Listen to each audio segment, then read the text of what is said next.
अब छोटे छोटे थोड़े थोड़े थोड़े बड़े भये, और एक दिन बड़े भये तो एक दिन सोची चलो ब्रज की माटी चखो कैसी है। एक दिन ब्रज की माटी मेरे कन्हैया ने खा ली नहीं, और जब माटी खाई, कैसे खाई?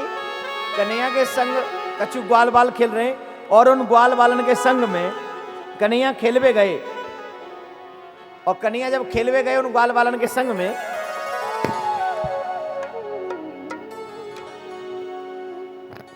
तो खेलते खेलते ब्रज की रज उठाई और अपने मुख में दबा ली। एक बात ध्यान रखना, राम अवतार में भी भगवान बाल स्वरूप को प्राप्त किया था, लेकिन अवध की माटी राम जी ने नहीं खाई। खाइए, सुना है आपने कभी? और कन्हैया की माटी के बारे में कितनी बार सुना होगा? इस ब्रज रज का बड़ा महात्म है, बहुत महात्म है। कन्हैया ब्रज रज में रमण करते हैं, नंगे पांव, कोमल पांव है, लेकिन ब्रज रज में नंगे पांव दौड़ रहे हैं। और नंगे पांव जब कन्हैया दौड़ रहे हैं तो माटी ने, ब्रज रज ने सोची कि हमारे सरकार बड़े कोमल हैं, बड़े मुलायम हैं, कहूं मेरे कन्हैया के पावन में दर्द न है जाए, कहूं मेरे कन्हैया के चरणन में कोई पीड़ा न है जाए, या लिए ब्रज रज भी और भी कोमल है। ब्रज की मिट्टी को आप देखिए, कहीं भी जाएंगे ब्रज की मिट्टी अधिकांश बहुत सॉफ्ट मिलेगी आपको, बहुत ज्यादा सॉफ्ट मिलेगी। अब आजकल तो थोड़ा कड़वा हो गया, युग का प्रभाव हो गया आजकल, लेकिन कहीं कहीं आज भी इतनी कोमल है वो मिट्टी, कांटे भी होते तो चुभते नहीं। कन्हैया जब तक ब्रज में रहे ना 11.5 वर्ष तक, कबहू अपने पाम में पन्हैया नहीं पहनी, और एक भी कांटो कन्हैया के पाम में नहीं लगे हो, एक भी कांटो कन्हैया के पाम में नहीं लगे हो। आज कहीं भी किसी ने वर्णन नहीं किया, क्यों नहीं लगा? कांटे भी पुष्प का काम करने लगे। जब कन्हैया का दर्शन करते हैं ना, तो कांटों का काम है चुभना, लेकिन चुभना छोड़कर उन पर न्योछावर होना सीख लिया। उन कांटों ने, ब्रज के कांटों ने कन्हैया के चरणों में न्योछावर होने लगे, कांटे भी पुष्प बन गए, पुष्प बन गए वो, और पुष्प बनकर कन्हैया के चरणों में खिलने लगे। ब्रजरज कोमल है, कांटे भी पुष्प है। ये ब्रज का ही तो महात्म है प्यारे। कन्हैया ने ऐसी माटी अपने मुख में रखी, माटी खाबे लगे कन्हैया, और जब माटी खाबे लगे तो एक सखा ने पकड़, अरे सारे तू क्या कर रहे हो? सारे समझो काय तक हैं, जानो का सारे काय तक हैं, काय तक हैं? बोली बोली, जरा हिंदी अनुवाद करिए इसका, सारे को हिंदी अनुवाद करो। क्यों मुस्कुरा क्यों रहे हो? अब बोलो ना, राधे, जोर से बोलना पड़ेगा। राधे राधे। हिंदी अनुवाद होगा तो सा ले अपने आप लगा लेना पीछे, मतलब समझ गए ना कितना गंदा लगता है। और वहीं ब्रजभाषा में कन्हैया को न जाने कितने बार जीवन में सारे शब्द को सामने, और खुद बनावे, खुद सबंते कहवे। गजब की बात है मेरे कन्हैया, लीला तेरी तू ही जाने प्यारे। कन्हैया तो कह रहे, अरे सारे तने माटी खा ले। एक बात बताओ, इतने विश्वास से, इतनी दृढ़ता से आप भगवान को गाली दे सकते हो? बोले आप अपनी बताइए ना। नहीं ना, क्यों? क्योंकि हमें डर है, वो भगवान है, अगर हम उसे गाली देंगे ना तो हमारा बुरा कर देगा। लेकिन यही डर ब्रजवासियों को नहीं था। जानते हो क्यों नहीं था? क्योंकि उनकी नजर में कृष्ण भगवान नहीं थे, उनकी नजर में कृष्ण उनके अपने थे, उनके रिश्तेदार थे, उनके सखा थे, उनके प्रियतम थे, उनके पुत्र थे, उनके मित्र थे। और जब वो अपनापन था तो गाली में भी विश्वास था, पूरा विश्वास था गाली में, दृढ़ता थी।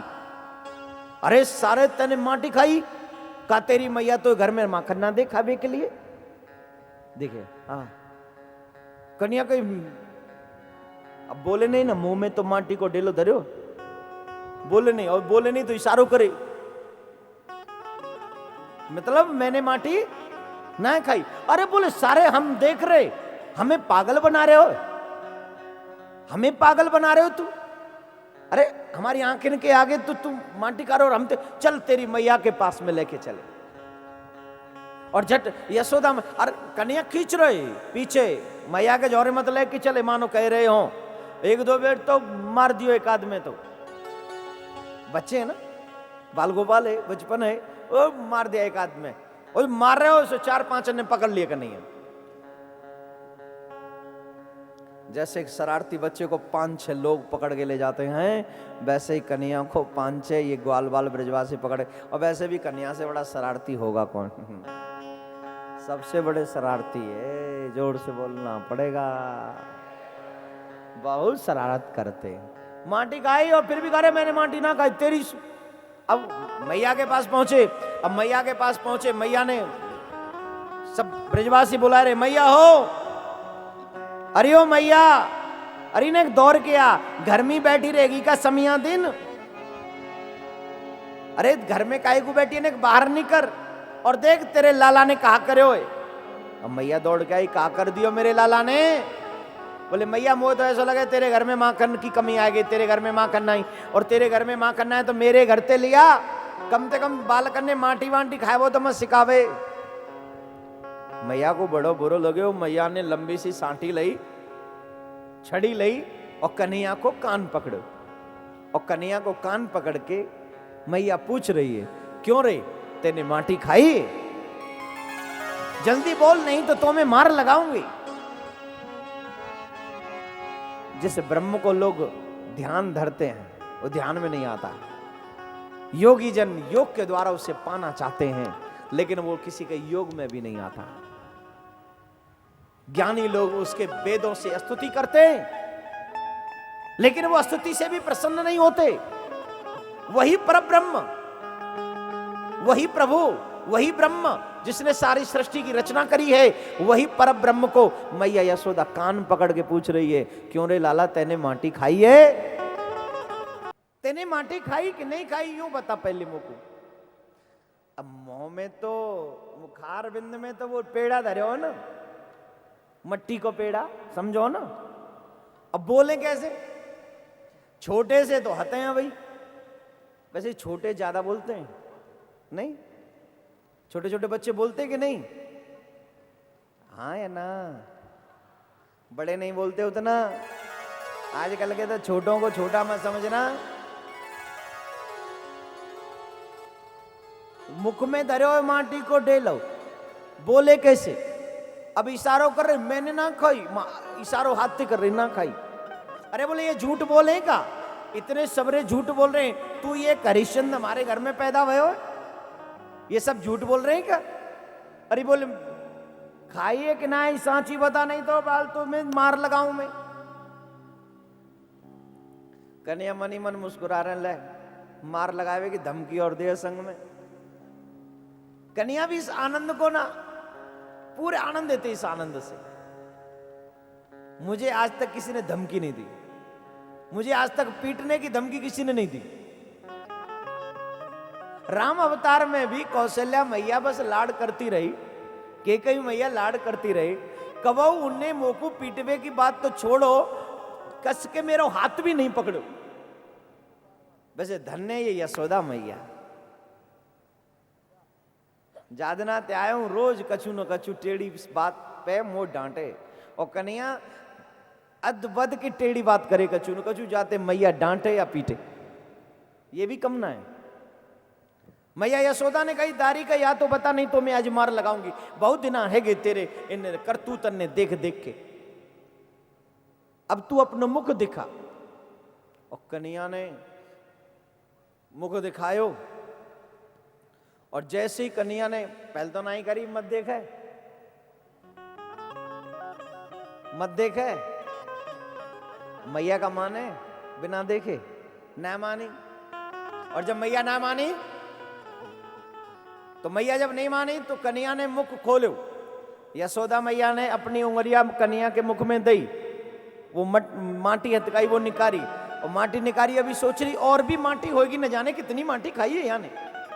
बोले मुंह खोल के देखा, अब कन्हैया बोले मोहम्मद खुलवावे ऐसी ठीक है, इतनी यही बस बोले ना दारी के तेरे और छिपा रखे, जल्दी खोल नहीं तो मार लगाऊंगी। और जब मैया नहीं मानी तब कन्हैया ने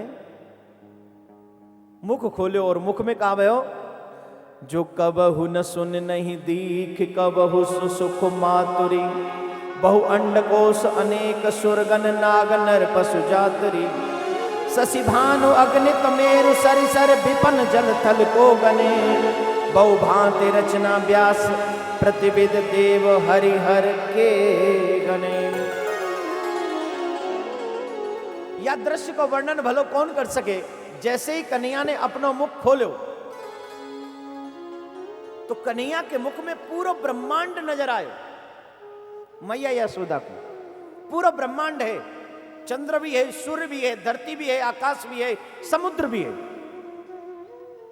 अणकण जल थल भवन सब कुछ। एक तरफ तो मैया यशोदा भी दिख रही, शंकर ब्रह्मा सब देवी देवता भी दिख रहे, 33 करोड़ देवी देवता कन्हैया के मुख में बैठे। ब्रज भी दिख रहे हो, जमुना की पुलिन भी दिख रही है, एक तरफ नंदगाम भी दिख रहे हो और नंदगाम में कन्हैया भी दिख रहे हो, कन्हैया को कान भी पकड़ रखे हो और मैया के हाथ में सांटी भी दिख रही है। मानो मैया को ये इशारा किया गया हो, सिर्फ एक ही बार की ये बात नहीं है। मैया मैं तो ब्रज में जब जब आऊं तब तब माटी खाऊं, और मैं जब जब माटी खाऊं तू तब तब यह सांटी लेके आ जाए और मुंह पीठ में लग जाए। ये देख ये भी दृश्य में है। अर्थात प्रत्येक कल्प में भगवान का प्रादुर्भाव होता है। प्रत्येक युग में मेरे प्रभु यशोदा के घर में जन्म लेते हैं और प्रत्येक युग में ब्रज की रज को भक्षण करते हैं। और प्रत्येक युग में मैया कान पकड़े, प्रत्येक युग में मैया के मुंह खोल, और प्रत्येक युग में मैया को ब्रह्मांड के दर्शनों में बोलो राधे राधे। राधे राधे।